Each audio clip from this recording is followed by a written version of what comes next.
Hello and welcome to another lecture for my class, Psychological Testing and Assessment. This lecture follows from the previous one in the sense that it addresses some interesting issues that come up when we think about ability testing, achievement testing, aptitude testing, and so on. And those are the topics we're talking about in this unit, of course. Now, this comic focuses particularly on tests of college ability or aptitude, the SAT for example, and highlights I think some of the anxiety and irritation we sometimes feel around these tests. So with that in mind, I actually want to talk a little bit about these tests because they provide a bit of a bridge from the last lecture. Last lecture I was talking about group testing for ability and aptitude, and in many ways the SAT, the ACT, the GRE, these are all group tests obviously that are designed to in some way capture ability and aptitude and maybe achievement and so on. So let's start first with the SAT. This is the oldest college admission test. It was first published in 1926, if you can believe that, by a company that was and is called the College Board. It was originally called the Scholastic Aptitude Test, and it's been extensively revised over the years and renamed in that process to the Scholastic Achievement Test, and more recently the Scholastic Assessment Test. And maybe this is a bit of silly humor on my part, but I think in some ways these changes in names maybe reflect a kind of a changing vision as to what this test actually measures. Is it aptitude? Is it achievement? Or is it just vaguely assessment? I mean, an assessment test is kind of a redundant statement, but oh well. College Board, you can call your test whatever you want. It's worth noting that in its inception, this test, which of course many students have taken, probably many of us kind of grumble and don't have fond memories of taking it, I certainly don't, this test developed in some ways out of a meritocratic principle or ideal that qualified students should get access to higher education, to college and university. So you should be able to go to school because you're smart, not just because you're wealthy and connected and probably white and probably Christian and probably male, as was the case for higher education well up into the middle part of the 20th century, or even later, even now, depending on which member of which group you're from. You may have much better or much worse access to education. And tests like the SAT are designed to overcome that at least a little bit. That's the principle. The practice, well, we can still question how effective these tests are at providing or leveling a playing field for the best students to have the best access. Clearly, some students, especially those coming from privileged backgrounds, have better support, better resources for their schooling, better test preparation, so they're going to tend to do better on these tests, like the SAT and so on, and tend to look more qualified for college or for university. So without dwelling too much on this point, I'd just like to observe or note that this test in a way has a great idea behind it, but we might question, in fact we probably should question, how the practice of this idea has really played out in the 20th century and indeed in the current 21st century. Anyway, the current version of the SAT, the last time it was revised was 2005, has a number of different components. The SAT reasoning test involves critical reading, math, and writing, and then there are SAT subject tests, which are of course specific to particular areas, biology, psychology, and so on. If we focus just on the SAT test itself, or the proper part of it, critical reading looks at provides extended reasoning sections, has a literal comprehension section, has a vocabulary and context section. The math section has, unsurprisingly, math operations, some basic algebra and geometry, a little bit of data analysis and statistics. The writing section has, unsurprisingly I suppose, writing, where you have to write an essay. You also have to do some sentence improvement. You have to identify errors and improve paragraphs and so on. I should say I'm old enough to remember when this writing section didn't exist. There was just the language or the vocabulary section and the math section, and that was it. Anyway, if we look at the Scholastic assessment test and we ask how reliable or how valid it is, well, it's pretty reliable, at least in terms of the internal consistency within those individual sections. They have very good internal consistency, which probably shouldn't surprise us too much. Most math problems are like most other math problems. Most vocab problems are like most other vocab problems. It's also got good test-retest reliability. So if we think about reliability in that sense, in the sense of temporal consistency, well, the SAT's got good reliability. As many people know if they've ever taken it more than once. This is the sorrow of many a student, is you take the SAT, you try and improve your score, and you get about the same score the second time you take it. You're a victim of good test-retest reliability. Well, what about validity? Of course, validity can be thought of in different ways. If we focus first on criterion validity, which arguably is the most important part of our way of thinking about validity for this test, and if we say, well, the criterion should be something like your first year grades at college. How well can we predict those based on your SAT? Here, the validity is, well, let's say modest or fair. The correlations between your SAT scores in high school and your first year college grades are modest at best. Those predictions get better if we use a regression where we predict those college grades from both your SATs and your high school GPAs, but they're still not great. And it's also worth noting that this test tends to underpredict non-native English speakers, meaning people who are not native English speakers, unsurprisingly, I suppose, and unfortunately, do worse on the verbal portions of this test. They probably tend to do better once they're in college and can work one-on-one with a teacher or in groups with other students, where those verbal deficiencies, at least English language verbal deficiencies, are less deleterious to their performance. Another issue that comes up with validity, especially criterion validity, is restriction of range, meaning that most students who score lower on the SATs don't go to college. So you tend to see a restricted range such that only the people with the relatively higher SATs are the ones who go to college and of course can earn then college grades. This restriction of range necessarily depresses the correlations and indeed the regression coefficients you can compute when trying to relate high school SAT scores to college grade point average. So arguably, if everyone took the SAT and everyone had to go to college at least for the first year and thus had grades for at least the first year, we might expect to see somewhat higher correlations and higher regression coefficients. But that's of course impossible to do. The best we can do is try to adjust statistically for this restriction of range problem, and there are different ways you can do that, but basically when you do, the correlation goes up a bit and maybe goes from fair to a little good or slightly good. I mean, it's not a huge improvement, but the correlations are in about the 0.6 range. Where I grew up on the East Coast, everyone took the SAT.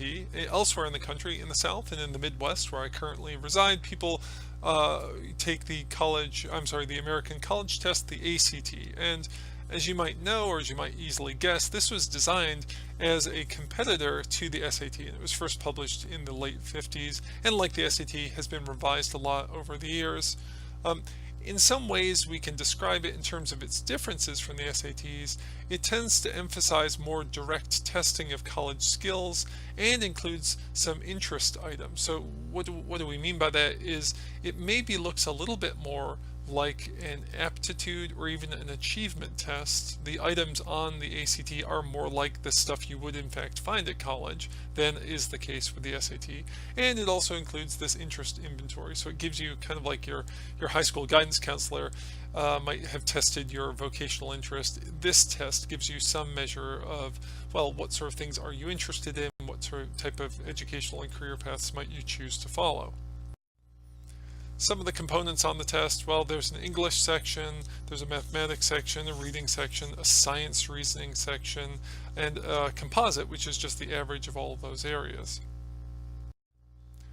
If we think about the reliability and validity of this test, well, it's not all that different really from the SAT. If we just focus for the moment on validity and ask, again, validity in terms of criterion validity, how good is it at predicting first year college grades? Well, the composite score is similar to what we see with the SAT, is it's modest in its ability, or fair in its ability, to predict first-year grades in college. Interestingly, we can also, of course, think about validity in terms of concurrent validity. We can say, how well does the SAT predict the ACT, or vice versa? And if we do that, we find that they are, perhaps unsurprisingly, highly correlated. So if you're someone like me who took actually both of those tests, why, I don't know, it just seemed like a good idea at the time, then you'd find that your scores are probably pretty consistent across both tests.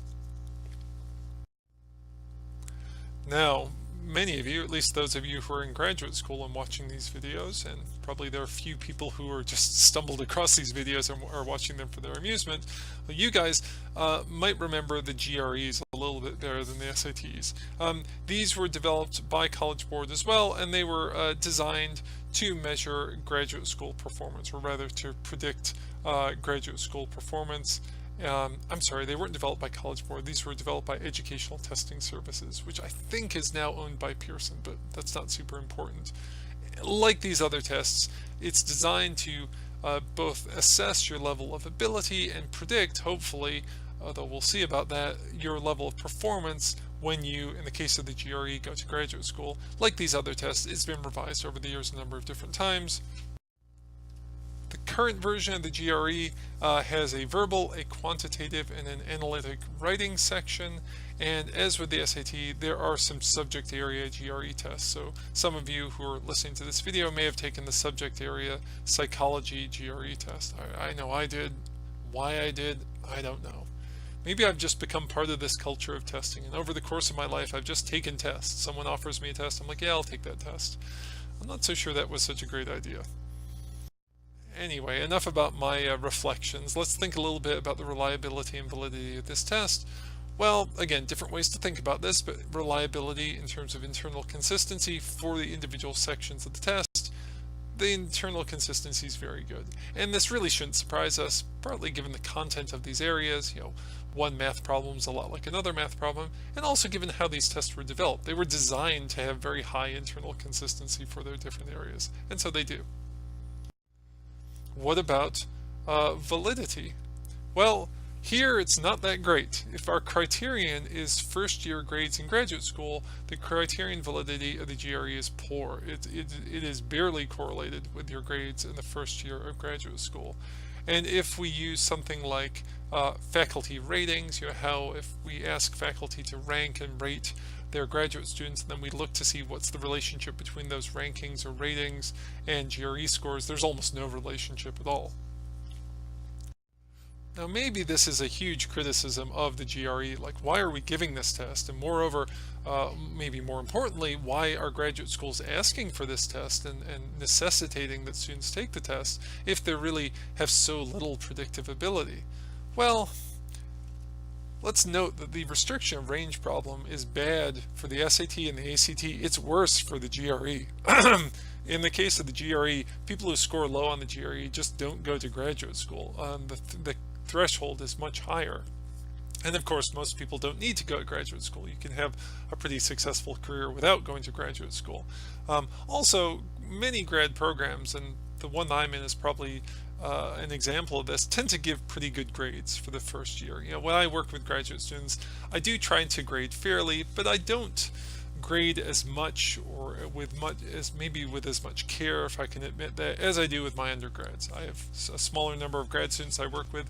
I tend to look for ways to improve everyone's score and ultimately give most people about the same grades. So there's a restriction range in terms of the people who go into graduate school, of course, and there's also a restriction range in terms of the types of grades people get once they get in grad school, especially in the first couple of years. And after the first couple of years in graduate school, arguably grades aren't that important anyway.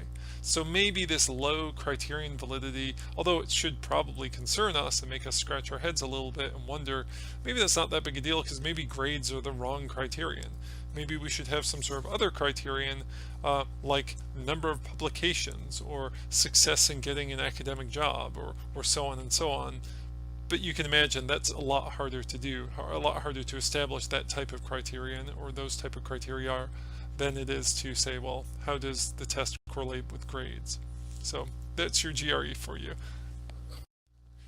There have been some attempts to actually look at the validity of the GRE in terms of meta-analysis, kind of comparing across these different criteria. I said it's harder to find these different criteria, but that hasn't stopped people from looking. And there is enough of a literature that I found at least one meta-analysis that's looked at this. And here you can see some relationships between the different areas of the GRE and different criteria, like undergraduate grade point average, graduate grade point average, faculty rating, and comprehensive examination scores. That is for graduate programs where you take a comprehensive exam before entering the doctoral level, which we did in my grad program, but other programs don't. You see here some modest correlations, not particularly large, and probably in many respects not particularly impressive. Some important points here. Who uses college and graduate school tests? Well, unsurprisingly, I suppose, they're less commonly used by clinical psychologists. It's not like if you're in practice, someone comes into your office and says, hey, I've heard about that GRE, could you administer it to me? But they are used, of course, a lot in educational and school and even in vocational settings. And even if you don't use them, you will encounter them. You've probably taken some of these tests, and if you work in practice as a clinical psychologist, you'll certainly encounter students or people who are former students who are being tested, and you may use these types of tests as a source of information about someone's level of achievement. And you may be especially interested if there's an apparent discrepancy between someone's tested level of ability. Let's say you give someone a WISC or a WACE, and you later on observe their SAT scores or GRE scores and notice that this person has above average ability, but maybe rather modest achievement or aptitude if you take either of these or any of these college tests as indices of achievement or aptitude. So they can be useful, at least they're worth knowing about. If you have kids, one day your kids will be taking those tests too. The great testing project of America will continue. And with that rather dour note, let's proceed to the main portion of this lecture. This lecture I'm talking about test bias, and I think this is a really important issue, and I wanted to kind of put it into my semester of teaching, and this seemed like the best part of the semester to put it in. To talk about this, or to give an overview, I'm first going to raise the question of kind of what test bias is, or what do we mean when we use this word. I'm going to consider some different ways in which we can think about test bias. I'm going to try and draw a comparison or a contrast between test bias and test fairness, and talk a little bit about sort of the philosophy or the values that underlie ideas of fairness, especially fairness in testing. And I'll finish up by talking a little bit about some of the controversies in intelligence or mental ability testing, because they highlight some of our greatest concerns about test bias. And then at the very end of the lecture, if I have time, I'll just tack on a couple slides about intelligence or mental ability in aging. Some important points to think about as we proceed, some important questions to keep in mind here are that really many tests of different sorts in psychology, or I'm sure elsewhere, show systematic differences. In this case, what I mean is that members of some groups will tend to do better on our tests than members of other groups. Okay, that happens. That's not necessarily a problem. However, many of the tests that we talk about in this class are tests that are used to make important decisions, like giving people access to educational services or opportunities. Like, you get to go to grad school because you have good GRE scores. You don't because you have bad GRE scores. And to the extent that group differences exist and they line up with important or consequential decisions, or maybe reflect certain values that we hold, testing can promote systematic inequality, such that members of some groups tend to get more and continued access to good resources, and members of other groups get less or foreshortened access to good resources. And if this happens, or probably more likely when it happens, we need to ask ourselves, is this bias? Is this fair? What are the values we hold about testing and about people who take tests, and what should happen to people when they take tests? So important points, important questions. Try and keep those in mind as I go through the next few or more than few slides. So a question of test bias, and another nice webcomic, this one from xkcd.com, as you can probably guess from the art style, talking to us a little bit about test bias. So, okay, here's the sort of provocative beginning point or beginning to question to raise for the lecture. Test results, in a sense, are neutral. If you have an IQ score that says 100 or 115 or 130, in a sense, means nothing until people assign meaning to it, or maybe more precisely, until people make decisions based on it. So if you have a high IQ score and high mental ability, maybe that means you get access to a gifted program. Well, now all of a sudden that relatively neutral test score can have huge and consequential meaning for that one person, whether it's you or your child or so on. And we also, not just in terms of what the tests let us do, but also in terms of what the tests mean to other people. There's a fair amount of research to suggest, even though some of it has replicability problems, as so much does in psychology these days, there is some research to suggest that expectations teachers hold about students, about their level of mental ability, can influence the ability that these students demonstrate in class. So if a teacher is told, hey, that child over there, she's gifted, well, it's very likely that that teacher will give extra attention or provide extra challenging and engaging work for that student that may advantage that student over time, or maybe help her over time, but maybe disadvantages other students who don't get that same level of treatment.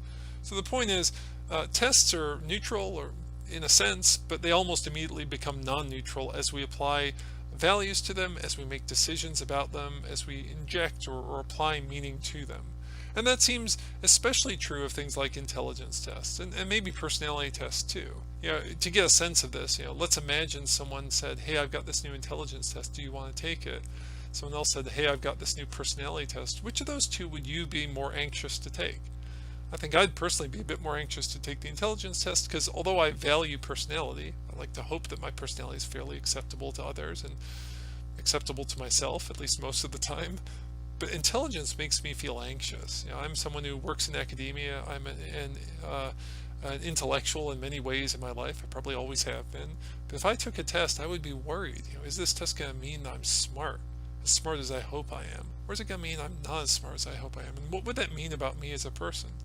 I can remember years ago having a conversation with actually with a girlfriend I had way back when I first started graduate school about this idea and about the anxiety people feel over intelligence testing, because at the time I was taking an assessment class and she had already taken that class, and we talked about our different values as two people in terms of what intelligence meant to us and how good or bad it would be to be told you're not as intelligent on this test as maybe you thought you were. But anyway, enough about my life. Let's move on and talk about the lecture. I've argued this before in class. I'll argue this again right now, or I'll make this point again right now. I think that intelligence testing, mental ability testing, is arguably one of psychology's greatest accomplishments. The development of the theory, the development of the analytic techniques, the development of practical implementation of those theories and techniques, i.e. intelligence tests, is really one of the greatest accomplishments that our field's had in the last 100+ years, but it's also one of the greatest areas of criticism, and probably rightly so, because of concerns over bias or unfairness to specific groups of people, especially people who are ethnic or cultural minorities, or also, and importantly, to people who are not male.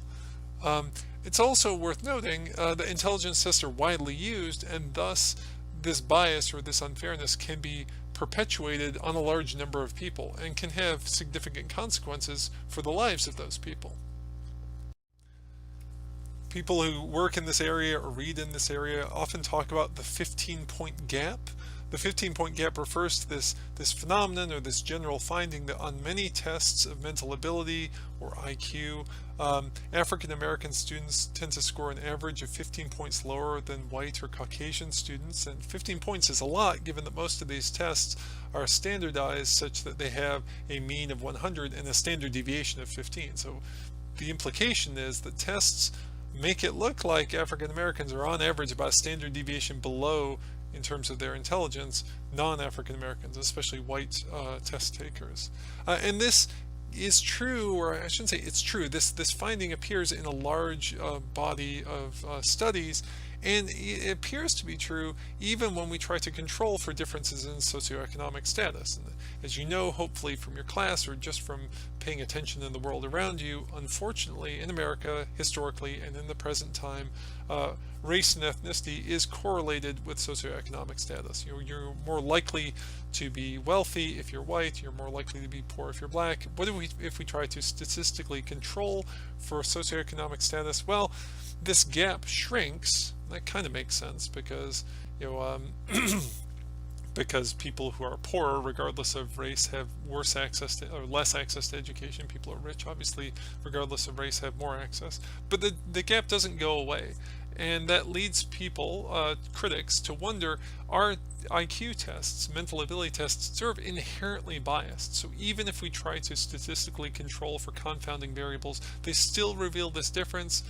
Well, maybe that means that people who are African American are just less intelligent, which, to be clear, I don't believe, and most serious people who are non-racist don't believe. Or maybe it suggests that the tests are biased or flawed in a particular and systematic way. This idea of test bias is then the idea that tests can have a different validity for different subgroups of people. And of course, subgroups could be any types of subgroups, but the subgroups we most care about, for all sorts of understandable reasons, are subgroups of people divided by their ethnicity or their culture or their identified race. Though also we care about subgroups divided by gender or even sexual orientation. So that's the test bias we talk about, this idea of different validity for subgroups. Now compare that, or sort of hold that in one hand while thinking about test fairness. Test fairness is this more somewhat more ambiguous idea, which is the extent to which social consequences of testing are considered to be fair for subgroups. So test bias has this kind of more narrow, somewhat more precise definition. Test fairness has a more broad and more open to interpretation meaning of or question behind it, which is, do the ways in which we use tests and do the consequences of those tests differentially impact people in ways that are important, or does it not? Do they not differentially impact people in different subgroups? Now, you hear me stumbling over this a little bit, and I'm doing my best. These terms are confusing, and they're often used interchangeably, even though, as our text suggests, and as I will suggest, they shouldn't be used interchangeably.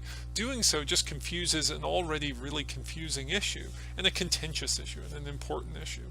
So let's try and learn a little bit more about these two terms, or these two concepts, so that we can, or at least we can continue to try, in my case, to use them clearly and consistently and correctly. Let's consider test bias first. There are different ways to think about test bias, and one way is to think about bias in terms of the content that's on the test. To think about bias in terms of content validity, a term that you're already familiar with, of course. Now, this is the most common criticism of test bias, or the most common way that people argue that test bias exists.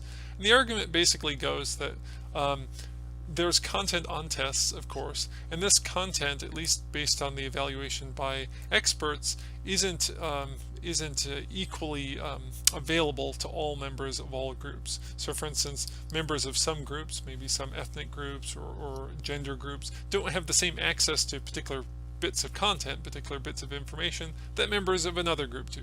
Or members of one group will find the wording of test items unfamiliar, or they'll give answers that are correct for them in their culture but will be graded as incorrect by the people who administer and score the tests. These are all fundamentally ideas about the content of tests being incorrect. And who decides this? Well, experts, people who take it upon themselves to evaluate tests and decide that, well, based on my understanding of this test and based on my understanding of cultural differences in language and usage, I think this test has evidence of bias in terms of its content validity.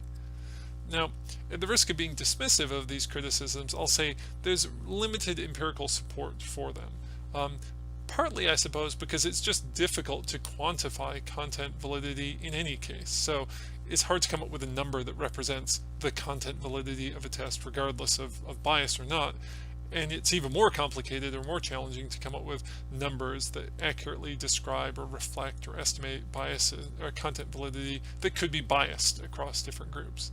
So the literature out there exists. It's mostly experts arguing that they believe content validity bias exists for a particular test, but it's hard to be sure of those claims, I would argue. If we try and think about a formal definition, or try and really get as specific as we can, a formal definition for content validity, we could say something like the items are relatively more difficult for people in one group than for people in another, or they're endorsed relatively more consistently in one direction for members of one group than for members of another. And here we're really focusing on general ability, when general ability is held constant. So if you could equate people who are Caucasian and people who are African American on their level of ability, you've somehow statistically controlled for that or selected for that, you would still find that these groups, the items tend to be harder for members of one group than members of another. That would be a kind of a formal way of evaluating a bias in terms of content validity. Again, I'm not trying to be dismissive here, but analyses with this type of formal definition don't find a lot of evidence for bias in test content, which maybe, if you want to be a bit dismissive or maybe even a bit cynical, suggests that maybe experts are poor judges of what bias is. It may be easy if you're an expert to read over a test and wonder to yourself, gosh, that item there, that seems like that would be answered differently if you were black than if you were white. You're entitled to your opinions, of course, but if we try to apply those opinions in a rigorous way with tests of large groups of people, we don't tend to find a lot of evidence for content validity test bias. Now, another way to think about test bias is in terms of criterion validity or criterion-related validity. Here, the idea is that tests should be predictive for all groups. If your test is the SAT and it's trying to predict college level grades, well, it should be predictive for college grades for people who are white and also people who are non-white, or people who are male and also people who are female, or people who are trans, and so on and so on. The formal definition here is that the scores predict a formal definition of bias would be that scores predict differentially or differently for one group than for another. The regression that predicts your college grades from your high school SATs is better. It has less error if you're white as compared to if you're black. That would be a definition and evidence of formal bias in predictive validity. So to use that example here, let's imagine we've got this graph. We're trying to look at the relationship between SAT scores and college grade point average. And we could just do a basic regression where we're trying to look at, does the one predict the other? In this case, does SAT predict college GPA? We could find that maybe for people in group A, let's say people in group A tend to have higher SAT scores and they also tend to have higher GPA scores, and maybe people in group B tend to have lower SAT scores and lower GPA GPA scores for college. There's a difference here in terms of the average level of performance on either of those variables, SAT or GPA. There are differences there between people in group A and people in group B, but the relationship between SAT and GPA is consistent across both. So you can see that the amount of error that line has for the cloud of dots represented here by these oval shapes is about the same for both groups, or the line lines up. There's no interaction of group membership and the prediction of SATs on GREs. So no evidence here, at least in this depiction, of bias or criterion bias, even though both groups have different mean levels. So this could be the case. Like, let's imagine that folks who are in group A are white or Caucasian. They tend to have higher SAT scores than people who are black. They're in group B, who tend to have lower SAT scores, although there is some overlap. And these groups have differences in their GPA, but if the regression, if the scatter plot and the regression looked like this, we'd say, well, in terms of criterion bias, we don't see a lot of evidence. You could also have a situation where there's a difference like this, where there's essentially like a main effect for group membership. So the lines are the same, or at least they have the same slope. There's not an interaction between group membership, but there's just a main effect for group membership. I should say there's not an interaction between group membership and SAT scores in terms of predicting GPA, but there's a main effect for group membership, such that on average people in group B are doing better than people in group A on their college GPA. So in a sense, one group gets over predicted by the model, one group gets kind of under predicted by the model. An even worse example here would be is sometimes called slope bias, but maybe it's just simpler to think about it in terms of an interaction. There's not just a main effect for group, there's an interaction between group and the predictor variable SAT, such that the model tends to under and over predict both groups. It just basically works different if you're in group B than if you're in group A. So if you could imagine doing this type of analysis, you gather this data, maybe you work at a university and you have access to people's SAT scores, and you have access to their GPA scores because you're working with the the administration to improve selection criteria for each year's admissions, and you gather this data, you make a little scatter plot, you run a regression that includes the main effects for both SAT and for group, whatever those groups are, A and B, and also includes an interaction term, and you find there's both a significant main effect for group membership and also that interaction. You'd have evidence of what's, again, sometimes called criterion bias, but even more specifically slope bias, and that would be bad, or at least that would make you think, gosh, we've found some evidence of some bias. The test predicts differently if you're in one group as compared to if you're in another group. So again, if we look at analyses with this formal definition of criterion-related validity, basically gathering data and running regressions, we still don't find a ton of evidence for bias in test prediction. There are some exceptions, though. This criticism does seem to hold for the SAT. So it's commonly thought, and it's found generally, the regression over predicts for African American students as compared to non-African American students. So it's an example of bias. Although interestingly, bias in a direction you might not expect, which is it tends to over-predict college students' GPA scores as compared to what those students actually end up getting when they do go to college. Now, why that might be is a very interesting question, but this sort of analysis just looks for evidence of bias of a particular sort. It doesn't give us the reasons why that bias might be. So we've talked about test bias in terms of content validity, criterion validity, or criterion-related validity. Of course, we can also talk about bias in terms of construct validity.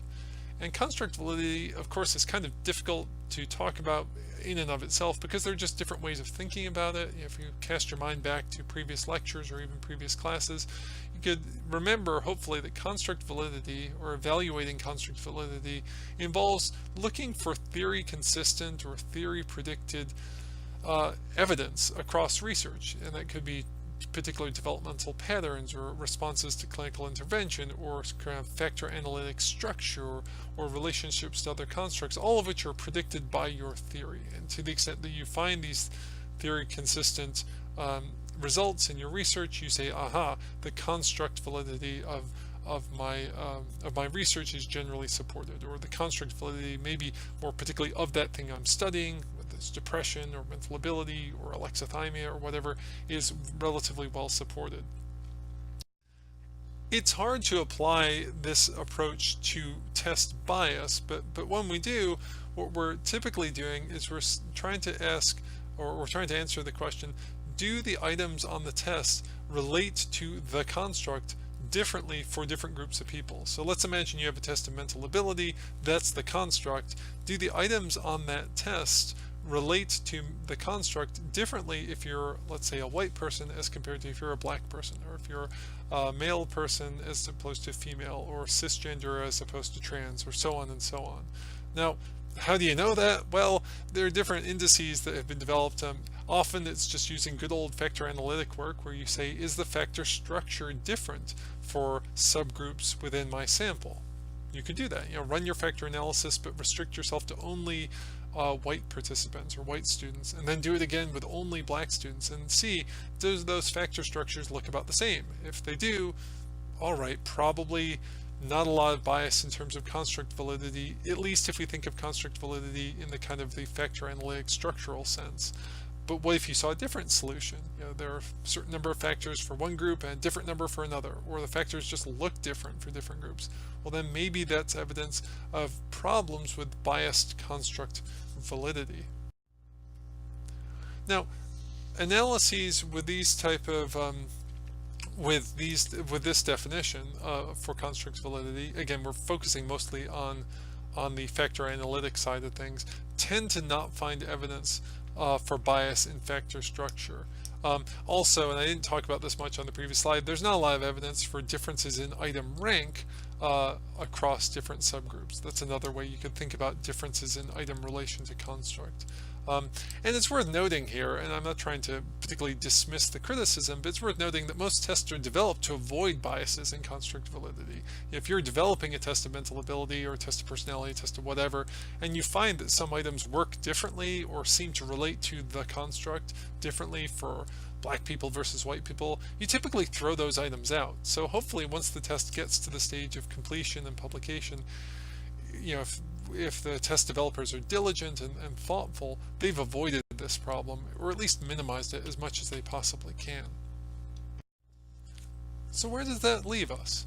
Well, I mean, if we wanted to do a little bit of a reprise on test bias, we could say that the basic criticism is that tests are biased against some groups of people. They tend to underpredict or overpredict, although of course we're often more concerned about underprediction in the case of mental ability testing. They tend to underpredict members of some groups as compared to others, or they're harder or less fair or less valid in a construct sense.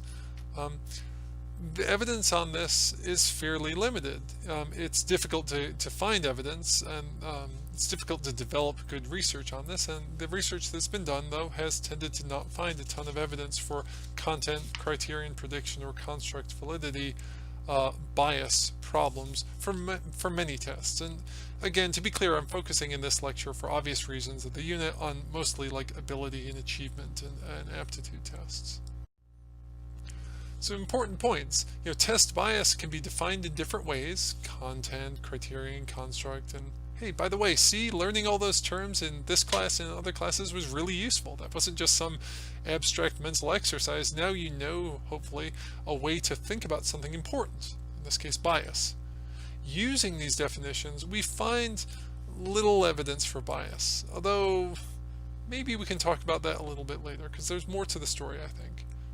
But that's bias. What about test fairness? As I said earlier, test fairness is a related or sometimes mistakenly thought of as synonymous issue, but it's in its own way kind of different. And just to review, test bias has this rather narrow definition that often has a lot to do with analyses, especially statistical analyses of test items. Test fairness has this broad definition that really has much more to do with personal and cultural beliefs and values about testing, about what gets tested, and about people. So those values are things like how tests should be used. And the text, if you've read the chapter at this point, it talks about some of the philosophies of selection that are often applied to tests of mental ability. And they're, to name three of them, they're unqualified individualism, quotas, and qualified individualism. I'll try and talk about them a little bit in the next few slides.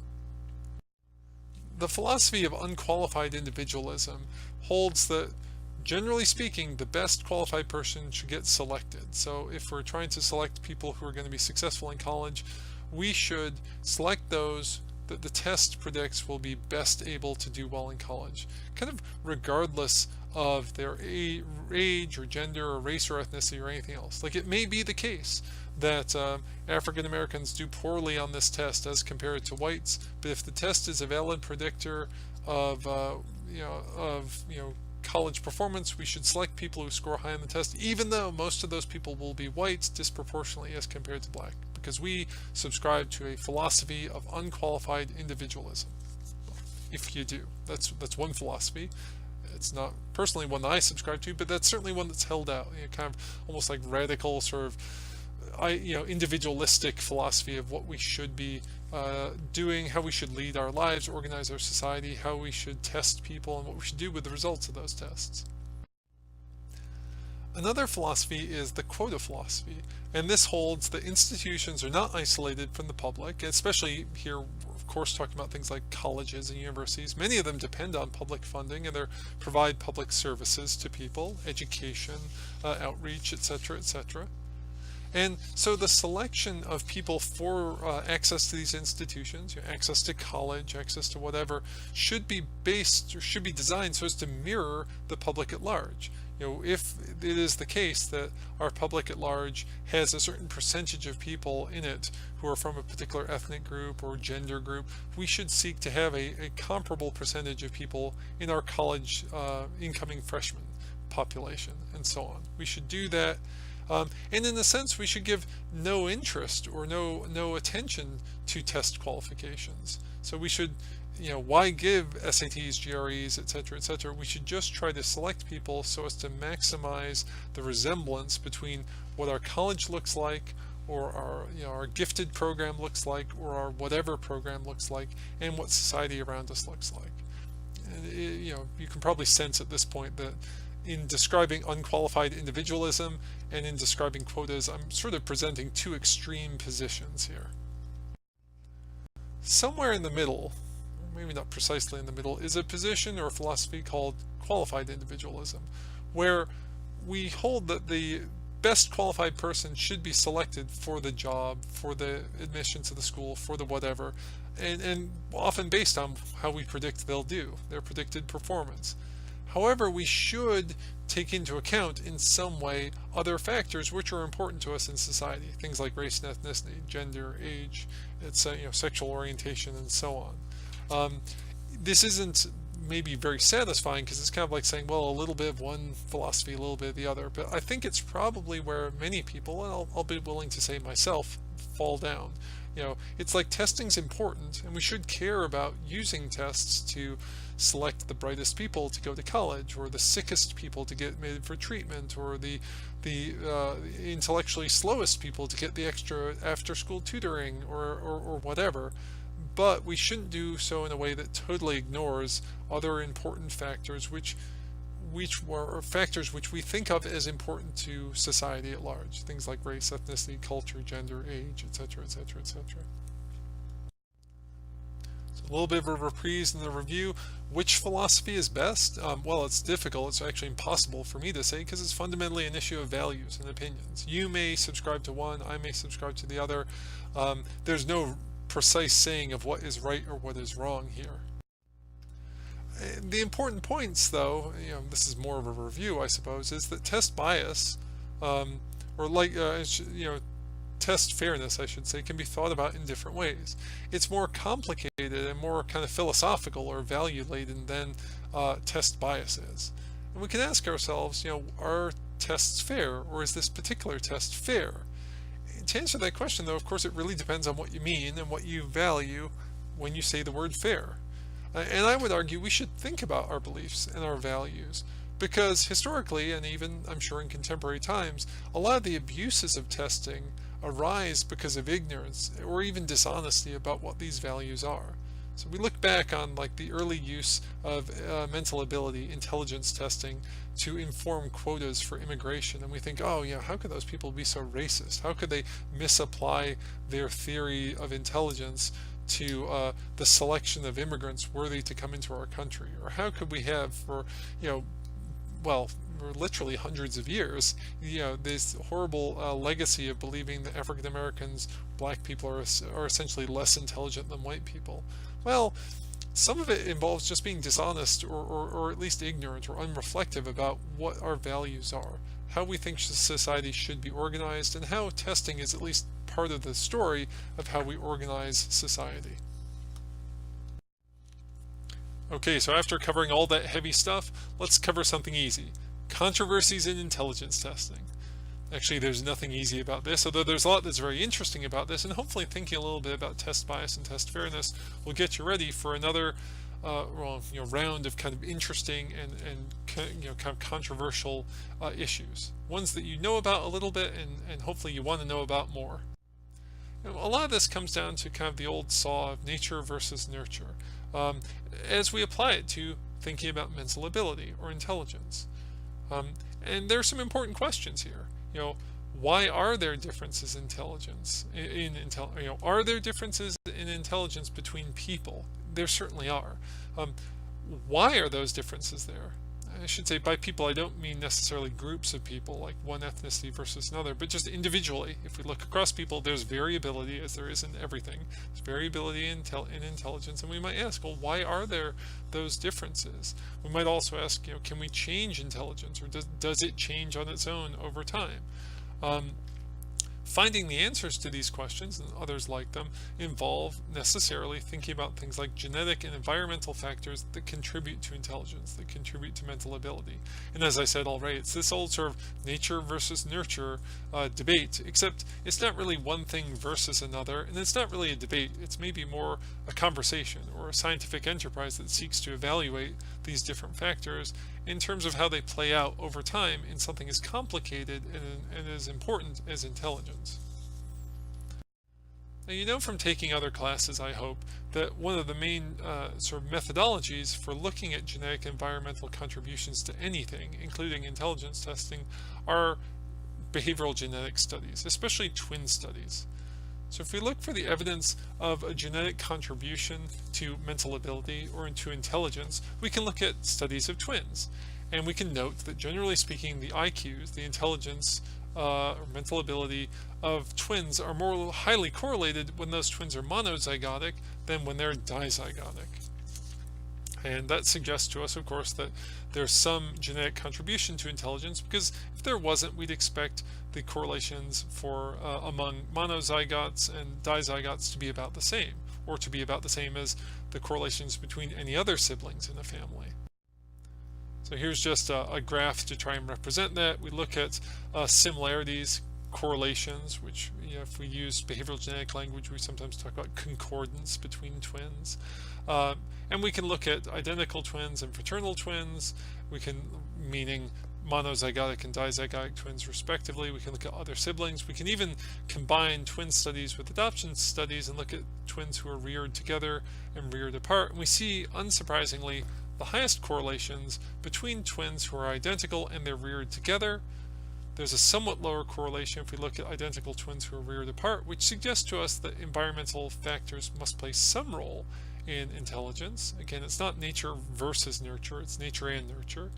If we keep on looking, or we compare identical twins reared together to fraternal twins reared together, we see quite a larger difference in terms of the correlation, suggesting that genetics does play a pretty important role, and so on down the line. So one source of information are twin studies. I kind of already tipped my hand a little bit here, saying that we can combine twin studies with adoption studies. When we look at adoption studies, we find that children's IQs are more highly correlated, not just with their twins, if there are twins, but even in non-twin adoption studies, children's IQs are more highly correlated with their biological parents than with their adopted parents. So if we look at two developmental time points here, 3-year-old age, 16-year-old age, and we look at correlations between parents and children, we see the highest correlation between children and their birth parents. Those are in families where adoption hasn't taken place. We see a almost as high correlation, especially at older ages, between adopted children and their birth parents, their biological parents, meaning that even if you're adopted away into a different family and maybe have limited or even no contact with your birth parents, your intelligence is fairly highly correlated with your birth parents. Although, let's note the scale of the y-axis here. We're talking the sort of 0.2, 0.3 range. It's not a high correlation, even not in the world of psychology. And interestingly, there's relatively low, especially age 16, correlation between the IQ of adopted children and their adopted parents. So if you're adopted into a family of geniuses, maybe bad news, you're not especially likely to rise to their genius level of intellect. Although you might, who knows? I mean, these are correlations, they're summaries of large amounts of data. But the point here is that when we look at adoption studies, involving twins in my earlier graph, and not necessarily involving twins in this graph, we see that genetic factors seem to play a pretty big role. And the genetic factors seem to play a bigger role as time goes by, meaning the older you get, the more that our genetic factors seem to play a role in many things in our life, including mental ability or intelligence. Now, if you've taken other classes, especially a behavioral genetics class, which I remember I did way back in grad school, you know that heritability is just a calculation that can be made to express the portion of the variance in a trait that's associated with genetic factors. So how genetically loaded is a particular trait. Not to say individually that like a certain percentage of your intelligence comes from genes and whatever is left over doesn't, but saying in general, if we look at variability in intelligence across a group of people, how much of that variability can be explained by genetic factors.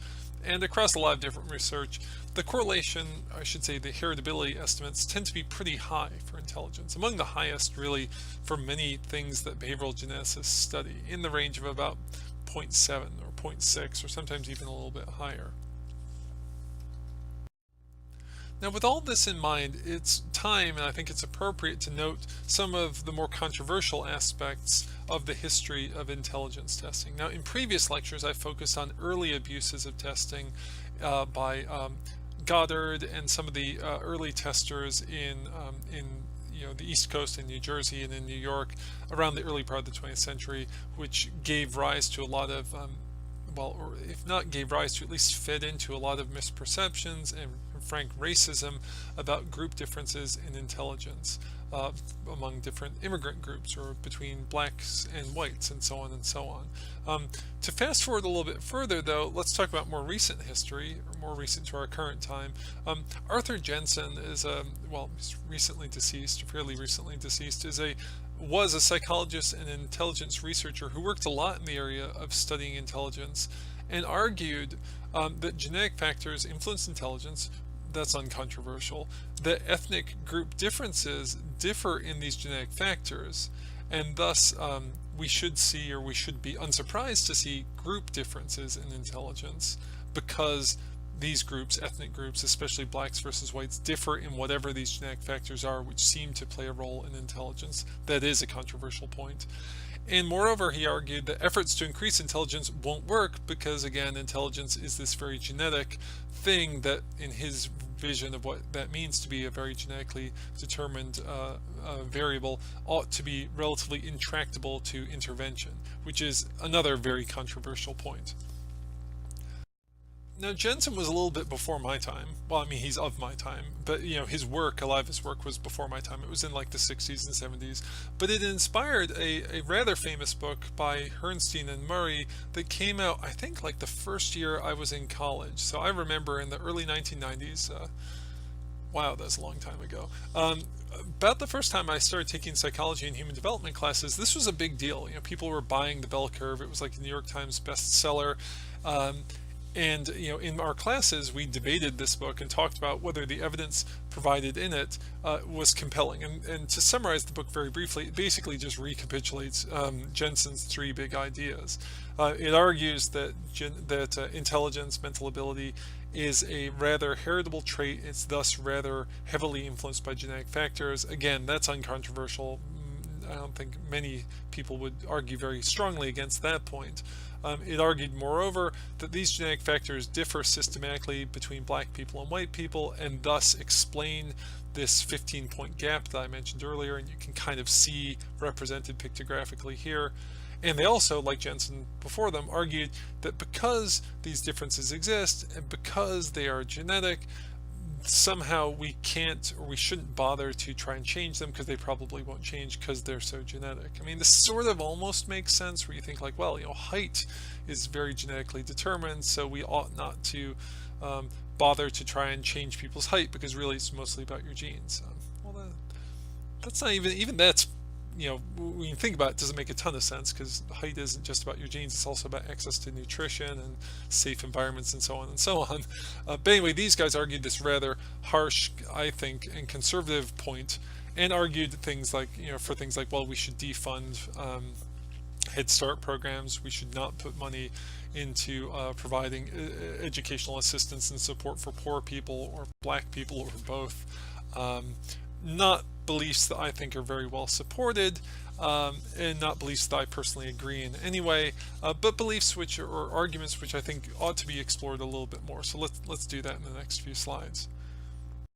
So what are the important questions here? The important questions are, like, why are there differences in intelligence, both intra-individual differences, like just individually people differ from one another, they tend to, and also group differences. Why do we observe apparent differences in performance on tests between people who are black and people who are white on average? That's one sort of, or two maybe, questions. Other questions are things like, can intelligence change? Can we improve intelligence by providing more resources or training or schooling to people? Finding the answers to these questions again involves thinking about the contribution of genetic and environmental factors, blah blah blah, nature versus nurture, even though it's not really versus nurture. But they also, and I think this is where we tie back to an earlier part of this lecture, this is where it also ties into personal and cultural beliefs about intelligence, and also critically about race or culture. And why did I spend so much time talking about this stuff earlier? Well, it's because I think it's important to consider what those cultural beliefs are.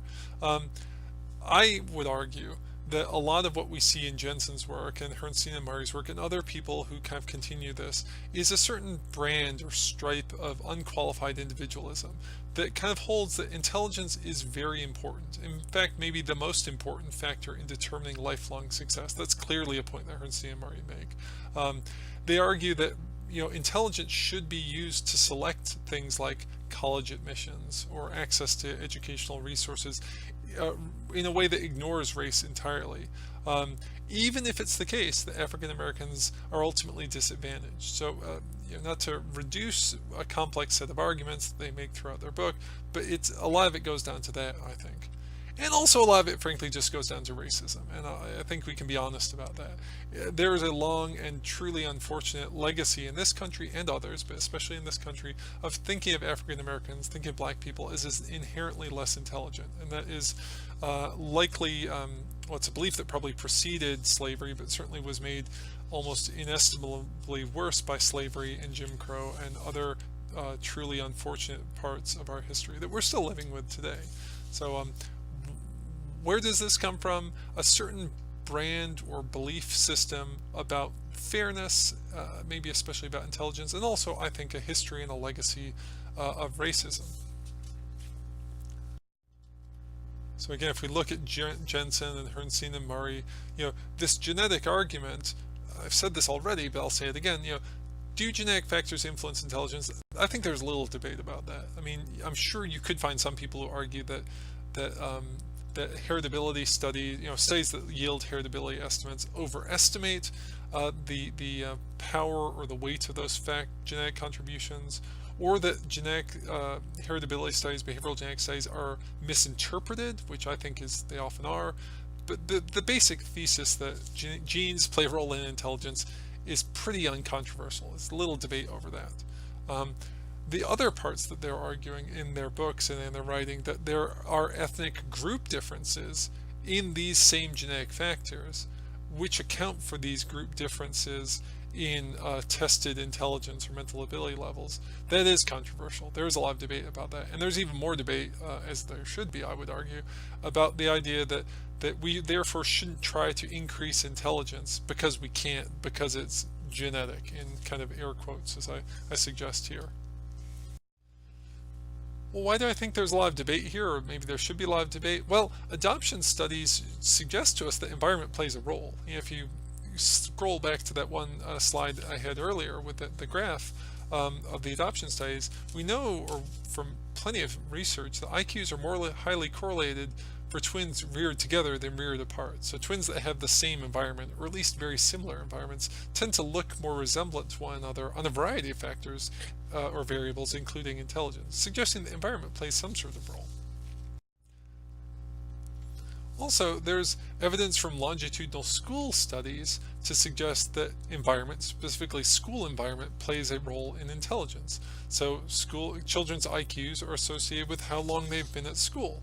Indeed, we see if we use our ability tests in a way just to compare people to, or compare children to a reference group without kind of constantly readjusting for their level of intelligence, we see unsurprisingly that the more time children spend in school, the higher their intelligence gets. You can kind of see this here. You see it across grades, and you see it even within grades. That's why if you paid very close attention to the training video for the Wyatt, the Wechsler Individual Achievement Test, you know that we can compare people's achievement, especially children's achievement, to children of their same age and their same level of schooling, and we often specify, do we mean the fall semester or the spring semester of the year, because kids know more in the spring semester than they do in the fall semester, and they look more intelligent on tests, and they look more intelligent in fourth grade than they do, or in fifth grade than they do in fourth grade, suggesting that these tests which I sometimes jokingly refer to as tests of schooliness, really are capturing how much school you've had.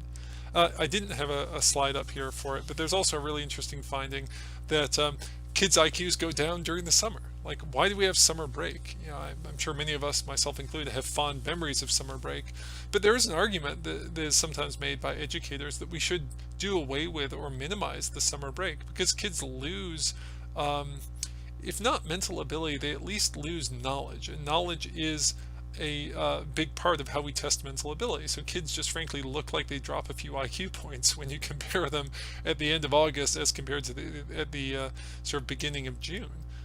Again, suggesting that schooling plays a role, and unfortunately, all joking aside, it's just clear in America, and probably in other places, but certainly in America, that how much access you have to school, especially good quality school, has a lot to do with your income level, and also a lot to do with your race and income level, at the very least being correlated. There are other factors as well. It's not just about income level, but you can't deny, I think it's almost impossible as an intelligent adult to deny that if you're poor, especially if you're a poor minority, you're probably going to a worse school than if you're wealthy, especially if you're wealthy and white. And indeed, if we look at impoverished environments, if we try to compare impoverished environments, and we look at children who are sort of high risk and low risk, we see that the children who are sort of at risk of poor outcomes tend to do particularly bad in impoverished environments. So this graph's a little bit hard to read given all the abbreviations, but basically we're looking here at children compared across 2 age points, and we see that as time goes by, those kids who are at relatively greater risk of poor achievement in school do worse if they're in bad schools than if they're in good schools, kind of arguing against this idea that it's all about genetics, and what your environment looks like, especially your school environment looks like, doesn't really matter. It's also worth noting at this point that heritability itself, the calculation, has its own limitations. I mentioned earlier that it's often just misunderstood as how genetic something is in a kind of a vague and abstracted sense. What it really is just a point estimate based on the sample that it's drawn from of how much variability in whatever it is you're studying, in this case mental ability, can be related to unknown genetic factors. And we don't know specifically which genes or which configuration of genes or epigenes or whatever else, but we just know it's something genetic. And they're point estimates. They're just meant to refer to a portion of variance, but we often kind of, as we so often do with many things in psychology, we sort of overinterpret and reify the construct of heritability. It's also worth noting that heritability changes with age. How much your genes contribute to your intelligence is not static. It typically increases with time, and that's certainly the case in mental ability, as you maybe recall from one of the previous graphs. The heritability of IQ is higher among 16-year-olds than it is among 3-year-olds, and that probably reflects interactions between genetic and non-shared environment. The role that your genes play in your development of your intellect gets bigger as time goes by because you use your mind to seek out and to craft your environment. When you're 3 years old, you're sort of stuck with the environment your parents give you. You have very little autonomy, very little ability to change that environment. As you get older, you can choose your environment more and more. By the time you're an adult, hopefully, if you're not very, very poor or very, very disabled, you can choose to spend more time at the library and less time at the bar, or spend more time, painting pictures and composing music and less time playing video games. So, not to disparage video game players, but you get the idea. You have more autonomy and you can choose. Here's a graph again that looks like this. I guess I wanted to sort of quickly show you that same graph to illustrate the increasing role that genetic factors, at least as reflected by heritability estimates, play as time goes by. It's also worth noting that heritability changes with the quality of the environment. Heritability estimates are greater in enriched environments than they are in impoverished environments. So the geneticness, if we want to misinterpret what heritability really means, but the geniness of a trait like intelligence looks bigger if you're talking about people who come from very enriched environments for that thing. The analogy that's frequently made here is of seeds. Now, let's imagine that we have seeds that are not all clones of each other. They're like a heterogeneous genetic mix. Like, you go to the flower store and you buy wild type seeds. Again, not all genetically identical to one another. And you take half of those seeds and you throw them into a pot of very poor soil. It's got limited nutrients, limited water, whatever. And then you take the other half of the seeds and you throw them into a very fertile soil, lots of minerals, nutrients, lots of irrigation, whatever. What you would see over time is that the heritability or the geniness of the individual differences is apparently much greater in the fertile soil group than in the poor soil group. The poor soil group, most of those plants will all look stunted and they'll all look about the same. Meanwhile, in the fertile soil group, on average, those plants will seem taller and healthier, but they'll also be more variable with respect to each other. And if you're not thoughtful about this, what you might mistakenly conclude is like, oh, well, there's this big group difference here between these seeds. Well, there isn't a group difference between the seeds. They're just, you randomly picked them from the same bag or the same seed sample from the store. You just saw what you maybe mistakenly thought of as genetic differences because one group had, the seeds in the fertile soil had more opportunity to express their differences. The plants that were destined to be tall could grow tall because they had enough water and nutrients to do so. The plants that were never going to grow tall didn't. Whereas in the poor soil, every plant got stuck, growing to less than its ideal level and looking relatively unhealthy. And again, not to sort of put too fine a point on this, but just imagine that instead of seeds, we're talking about people. And let's further imagine that, disproportionately, the white people end up in the fertile soil, meaning they go to the better schools. They have the better summer programs. They have the better opportunities, more opportunities to travel, go to Europe, go to a camp that lets you hike in the Rockies and learn Native American lore or whatever, good stuff, versus if you're black, if you're Latino or Latina, you're more likely to go to a poorer school. You might not have access to those summer programs or those trips or those enriching opportunities. To a sensitive, thoughtful person, this looks like a problem of environments. At least that's the most salient or likely parsimonious explanation. To a less, I think, thoughtful person, this starts to look like genetic differences. Like, white people tend to be smarter than black people or Latin American people or so on and so on. It's a problem. And I think hopefully you get that. I don't want to keep repeating myself, but I think it's worth thinking about. It really is. So anyway, let's bring this all back around. The 15-point gap is real, unfortunately. It just tends to show up again and again. Just recently, I think it was like this last year, I was driving home from work and I was listening to a report from Minnesota Public Radio from Minneapolis, and it was the State Board of Education. They're looking at the achievement gap in the high schools, and what they meant by achievement gap is, again, this roughly 15-point gap in the measured achievement levels of black high schoolers versus non-black high schoolers. So it exists, but what does it really mean? Well, is it evidence for test bias? Well, again, most research up until relatively recently, suggests that tests aren't particularly biased, depending on how you look at bias. There's not a lot of evidence of content bias, not a lot of evidence of criterion bias, not a lot of evidence of construct bias, except relatively recently, researchers have pointed out that it's difficult to prove a null, right? Like, it's difficult to prove no effect. Typically, we begin in our null hypothesis significance testing approach by assuming a null hypothesis, assuming no difference, and then looking for evidence that would be consistent with rejecting that null. It's hard to prove a null, especially because a lot of the research that's been done on test bias in the past has used relatively small samples or relatively insensitive measures, and that has thus been underpowered.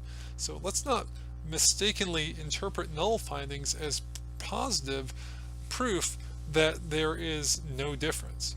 As the old saying goes, absence of evidence isn't always evidence of absence. It may be that test bias actually exists, but we just haven't detected it yet because we don't have the right methods and we haven't had the right large sample sizes to really adequately detect it.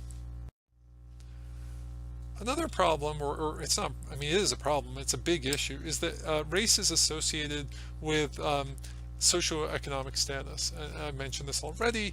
Hopefully it's something that's kind of obvious to you, and hopefully it's unfortunate to think about. You're not happy with this, I know I'm not, but African Americans in America tend to have lower SES than whites. That means they have poor nutrition, they have poor neighborhoods, they have poor schools, and there's all sorts of reasons to think, from developmental psychology and human development science, that this limits learning and maybe limits intelligence in the sense of that ability that people have to gather information from the environment, to think adaptively and flexibly, all the things that we've learned about when we talked about theories of intelligence. That's just harder to do that, or to be that, if you come from the poor soil versus if you come from the enriched soil, so to speak. And ultimately, do we have evidence of these genetic racial differences? Is intelligence influenced by genes? Almost certainly. Is intelligence influenced by environment? Almost certainly. Is it the case that environments differ systematically among members of different racial or ethnic groups in America? Yes, almost certainly. Or I won't even say almost, it is certainly the case. So what do we make of all this? And how do we relate this to ideas about race? Well, I mean, race, we should reflect, or should acknowledge, probably should have acknowledged this early on, in a sense is a social construct. It's not a biological reality. I mean, it may be the case that, people of one group tend to have darker skin tone or different hair texture, but beyond these relatively shallow surface level kind of phenotypic features, it's not like there's some deep and inherent thing that is black and is white, or is Latino, Latina, or is sort of Malaysian, or so on and so on. These individuals differ, and they differ genetically, but it's also worth noting that they don't differ as much as we might easily or mistakenly think, and they don't differ as much probably on whatever genes likely contribute to intelligence. It's not like we found the genes that encode for high intelligence and oh wow, they tend to be more likely found in white people than in black people, or different alleles. The more efficient proteins are found among white people and the less efficient among black people. It's been like over a half a century and no one's found those genes, so that alone should make us a bit suspicious. So some important points here, and maybe this lecture is becoming a lecture in a not so good sense of the word, because I'm kind of repeating myself and I'm getting a little emotionally involved. But if IQ is heritable in different groups, it is. It's heritable among white people, it's heritable among black people. That doesn't necessarily mean that group differences reflect genetic differences. So IQ is heritable among white people, it's heritable among black people. IQ on average looks higher among white people than it does among black people. That doesn't mean that that group difference has to do necessarily with those whatever genetic factors encode individual differences in intelligence. Environmental factors influence the expression of genes, and environmental factors, as I've noted now repeatedly, are correlated with race. And race is a social construct. We often treat it as biological, or essential, but it probably has a lot more to do with environmental factors like history and prejudice and access to resources than it does with genetic factors like genes for skin tone, genes for hair texture, and so on. And we treat it like it's very biological, like it's very essential, but if we think about it even a little bit, I think what it means to be black, what it means to be white, isn't entirely about your history or about your attitude or about your environment, but it is a lot about those things, and we sometimes forget that or mistake that. And racial group differences on some tests exist, certainly on ability tests, achievement tests, and aptitude tests, but I would argue, and I think the evidence is fairly persuasive on my side, that these differences probably tell us a lot more about the environmental factors which distinguish or differ between these different groups than they do about genetic factors of which we have little or no knowledge. Okay, so controversial stuff, or maybe not controversial stuff, but important stuff, and stuff that I think you really need to think about if you're an intelligent, no pun intended, psychologist. Now let's just finish up with a couple, a somewhat more lighthearted, I think, idea, and that's just intelligence and aging. It's basically a lot of research, and some of the members of our faculty at NDSU can talk about this, who study aging and cognitive declines in aging. A lot of research suggests that in general, as people get older, they get worse at a lot of things, including a lot of tests of mental ability. So, and that the reason we know this, if we just compare people in terms of their performance to a standard sample rather than adjusting for age, we would see that in a sense your IQ declines over time. And that's been the idea for a long period of time, that just basically you get worse at stuff as you get older. Probably it's because your brain's breaking down. It's not really that simple, though. To summarize a lot of interesting research, it's worth saying that relatively recent research has suggested that we actually see minimal or less than we thought we would see declines in mental ability with age. It is true that people have working memory problems as they get older at extreme ages. They tend to have kind of physical movement problems that maybe slow down their processing speed on certain types of tasks. But whereas maybe back when I first started undergrad, there was this idea that, yeah, as you get older, your brain kind of falls apart, you get less intelligent, gotta accept it. Now I think we're somewhat more optimistic in thinking that a lot is retained, and people indeed can continue to do quite a lot with their mental abilities as they get older. It's also worth noticing, or noting, I think at this point, that there may be some interesting differences in how fluid and crystallized intelligence work as people get older. It may be the case that people's fluid intelligence decreases somewhat, their ability to think flexibly and inductively in novel situations, but crystallized intelligence can increase, or seems to increase, as age goes by. The stuff happily increases across your life. If you're lucky enough to be attentive and are in a good environment, you just have more stuff in store. And so it's not, I guess, after talking about all the difficulties of test bias and test fairness and kind of the controversies around intelligence testing in black people and white people, I wanted to end with this somewhat more optimistic note that, hey, something we used to think, people get bad at stuff as they get older, isn't true, or at least it isn't quite as true as we thought. It's a little bit more complicated, maybe somewhat, in some respects, more hopeful. Anyway, here's a preview for next time. I'm going to talk more about the Wechsler Individual Achievement Test. If you're in my class, you obviously know we've already started talking about that, but we'll be focusing on it even more. So just be aware that that's coming up. And as I always say, thanks for your attention. I really do appreciate all the the time you spend watching these videos, hopefully thinking about what I have to say and asking questions if you have them when you get to class, or posting them online. So seriously, that's all for now, and thanks for your attention. And if you have a chance, go get yourself a cup of coffee, cup of tea, and relax for a moment and let this stuff all sink in. Bye bye.